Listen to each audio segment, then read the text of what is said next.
Once again, any questions?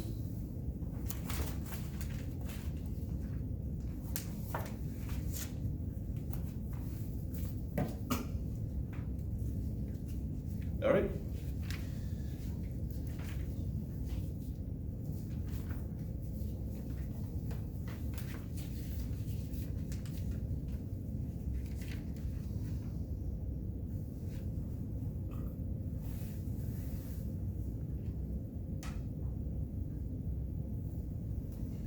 Talk a little bit about the function to describe simple harmonic motion.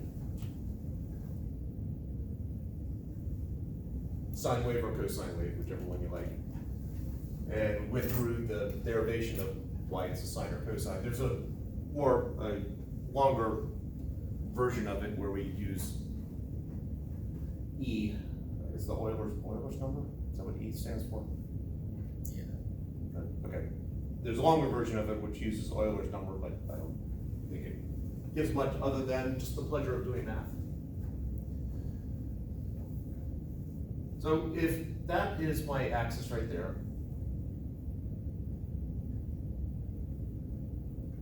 so let's let that be time and position. What would the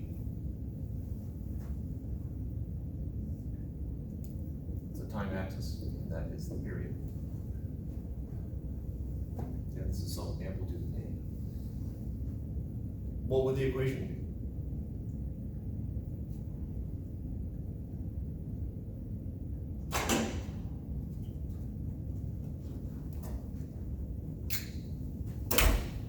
And without knowing what the question is, Michael's going to tell us the answer. 43. So close. All right, so anyway, given this curve right here, what would the equation be? The A cosine. Is it little t over big T? If we do little t over big T, then when time is equal to cap big T, we get the cosine of 1. What's the cosine of 1? 0. 0. No. Oh. So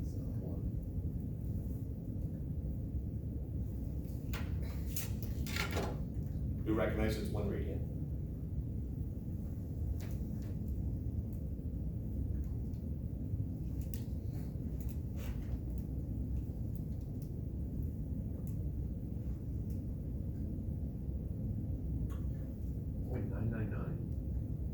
I think you're in degrees still. Ah, 0.500 or 0.5403. Yeah, it's somewhere around 0.5, yeah.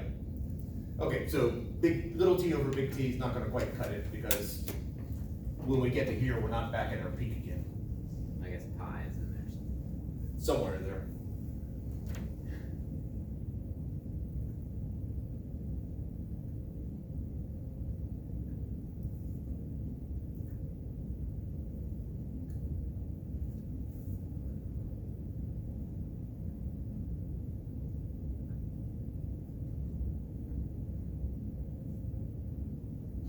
Let's just suppose, you're about to come up with an answer. Okay, let's just suppose that it's some multiple of time. So I'm just going to put omega t right there.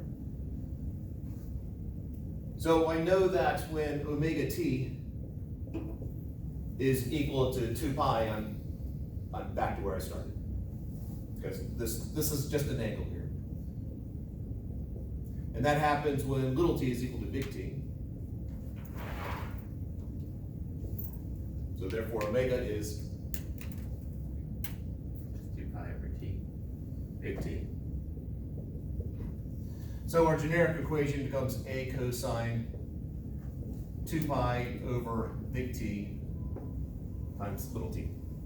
Little t being a variable, big T being the period.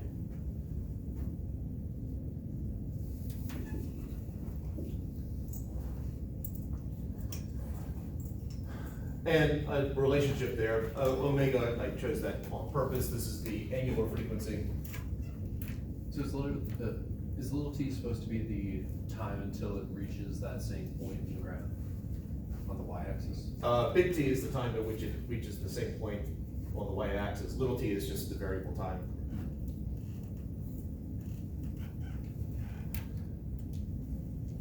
Did I answer your question? Yes, so I'm gonna plug it into Desmos. It makes sense to me. Okay.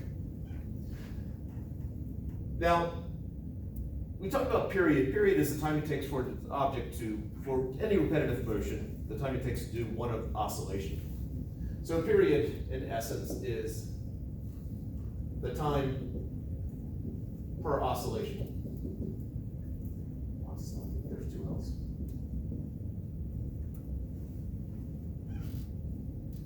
So that would be seconds per cycle or oscillation, whichever word you want to use.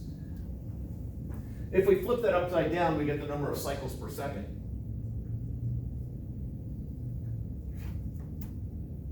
And I switch from oscillations to cycles because there's fewer letters and less writing.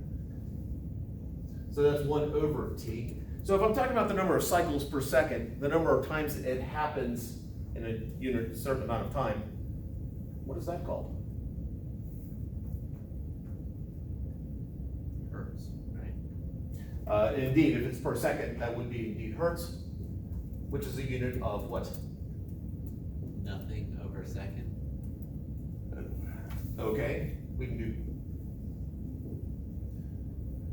I was looking for a quantity, not necessarily a unit. What is units of hertz?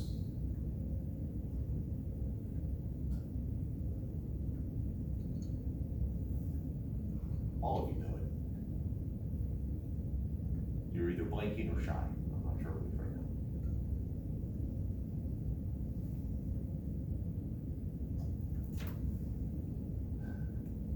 You listen to the radio?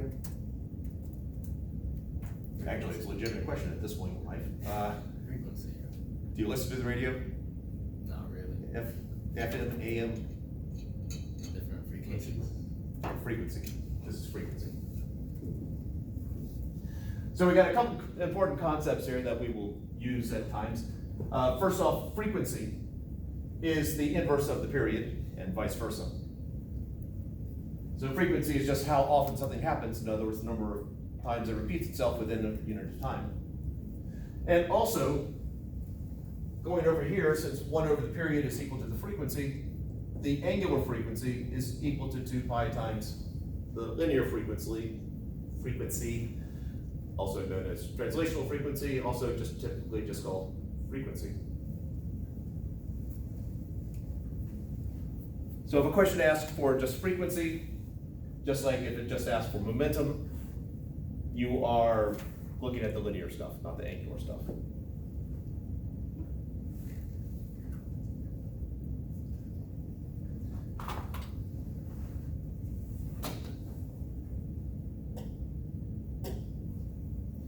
All right, so I have y is equal to 7 meters cosine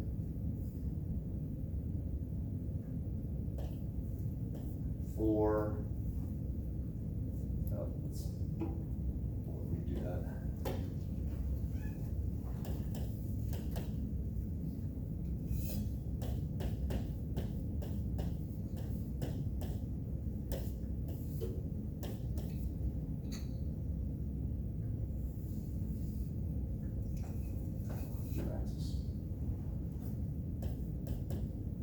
All right, so what's the period?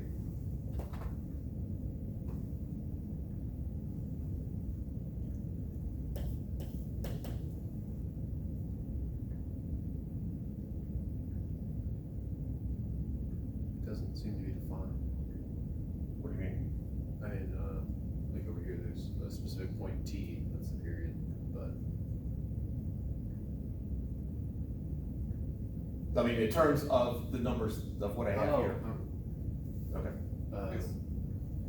So that's the Q axis, right? Yeah, it's Q axis. So P axis and Q axis. would it be 2 pi over 3?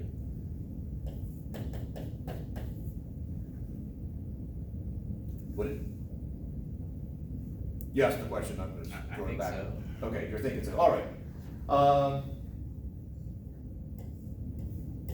What's the wavelength?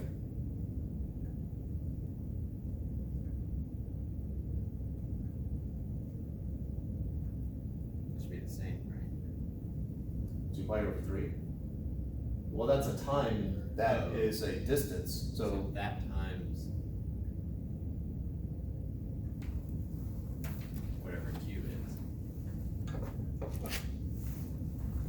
Or never mind, I guess, is Q time? that is a good question. Actually, Michael, you actually nailed it. I have no idea if 2 pi over 3 is wavelength, if it's period, if it's what it is. We actually can't define it. So this brings into the question, because I remember going into physics and we start dealing with wavelength and period, and it matters what is Q. Is this a time or is it a distance or what is the Q? Because that does affect whether, if either of those are correct. But it was not an issue in math class. And I think it's because in math class, they would say, what's the period? And all equations that dealt with time, and what's the wavelength? They were all equations that dealt with position. They didn't throw, I don't remember any trick questions where they gave me, like 3, I guess it would be meters per, it would be 3,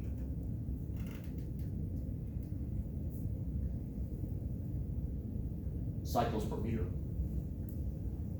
And then that was some position variable. Or if they did the trick question, then I did not tune into that fact. But in physics, it is gonna make a difference. Now, we're not there quite yet, but I figured it just seemed like it flowed naturally. And this is a question that if you have me for 252, I will ask again, because this is gonna show up again. So is the wavelength, 2 pi over 3, because that's what I get when I plug it in Desmos. It all depends upon what Q is. What does Q represent?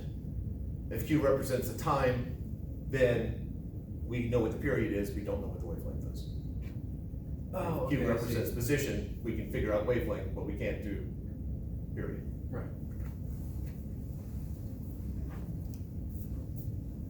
So at some point, we need to somehow accommodate that. We need to somehow deal with a wave that travels in time and space. And don't worry, we will. All right, questions about anything on the board right now before I start erasing some stuff?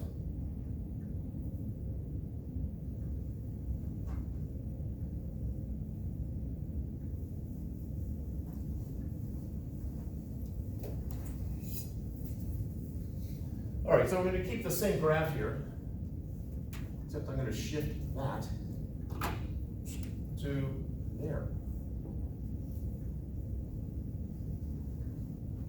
Now what? So I got Y, my amplitude is still A, my period is still, actually my period's no longer T, but let's assume that that is the T.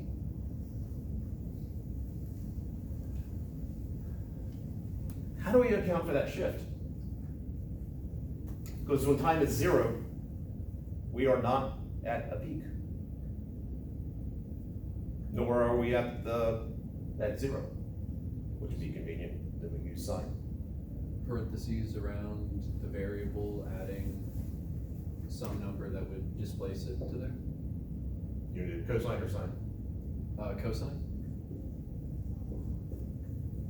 And then plus something. Yeah, let's say 2 or whatever. Okay. Parentheses, I'll just keep it generic for right now. yeah. All right, this is known as the phase shift.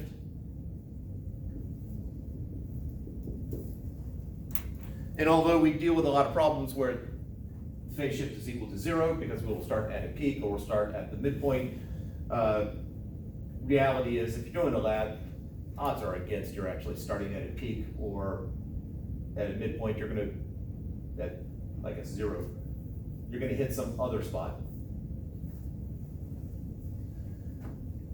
So if phi is positive, so if I got a graph here, assume I've drawn that right. If I add phi, which way is this thing gonna shift? Assuming phi is a positive number. So if I add a positive number there, which way will it shift? In the negative direction, Okay?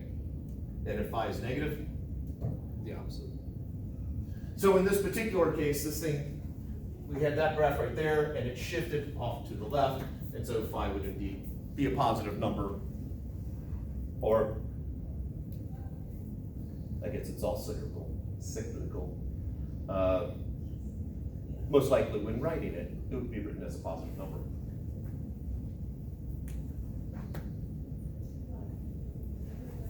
Okay. Just a little basis right there. Let's now take it to the next step and take a look at. This represents an object that's oscillating in time. We're not dealing with a change in another dimension. It's just there's some y value and this thing's bobbing up and down. Simple harmonic motion.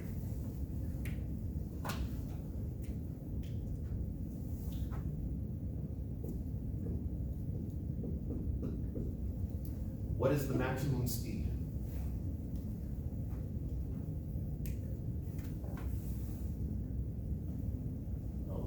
We're going to do it two different ways. We're going to use the math way, and we're going to do the energy way. Let's see if we get the same answer. So, math way, how would you find the velocity? Would you just take the derivative? Indeed, with respect to. So, make it a little bit generic right now. So, my velocity is dy dt, which is Negative a sine of omega t plus phi. you left something off.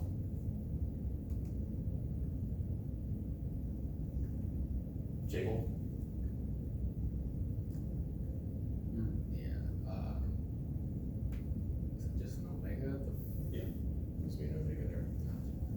Yeah, you got the derivative of cosine, but then you have to do the derivative of what's inside the parentheses there. All right, so we got negative a omega. So what is going to be the maximum? Let's just say, let's see, that's a vector right there. What would be the maximum speed?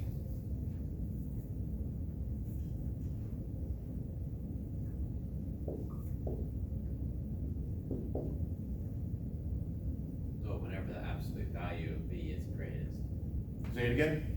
whenever the absolute value of the velocity is biggest, largest, Okay, what is, in terms of the variables we have on the board?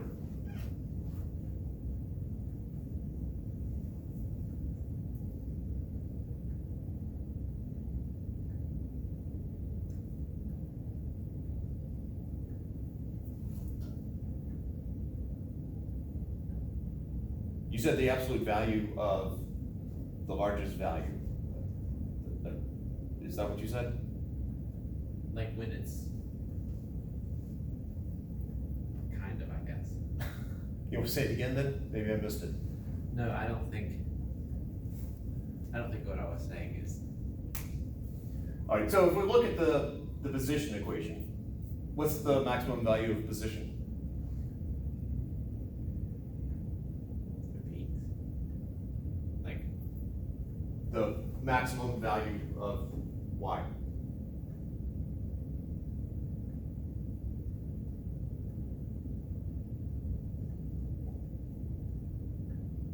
what would it be when the velocity equals 0? Okay, But that would also be the minimum. yeah, but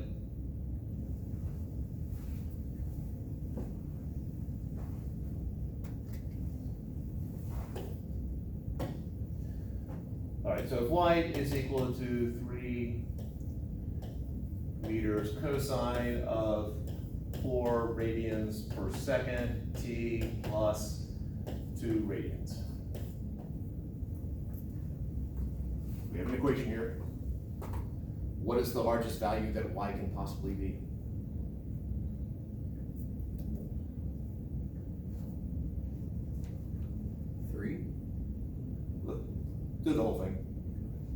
No, I don't go to the calculator. Oh, you mean 3 meters? Yes, that's it. All right. How'd you get 3 meters? Well, cosine's maximum value is gonna be 1. Okay. And 1 times 3. Yep. All right, so back over there. What's the maximum value of velocity? Or maximum value of speed? Be negative A omega. If we're just dealing with speed, Oh, A and omega, well, the way I've drawn it, A is a positive number, but I guess it could potentially be negative. Omega is gonna be a positive number. But let's just assume A is positive, so just A omega. It's just that coefficient up front. And while we're here, what's the equation for the acceleration with respect to time? Negative A.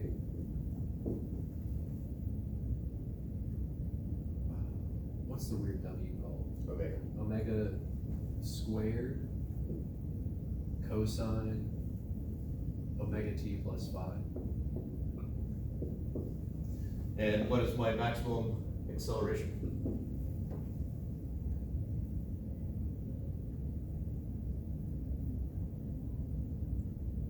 A omega squared. All right. Now we've done that. This is the math way. We just did a derivative, looked at the amplitude, boom. But there should be more than one way of solving this, and of course there is. So let's solve it using energy.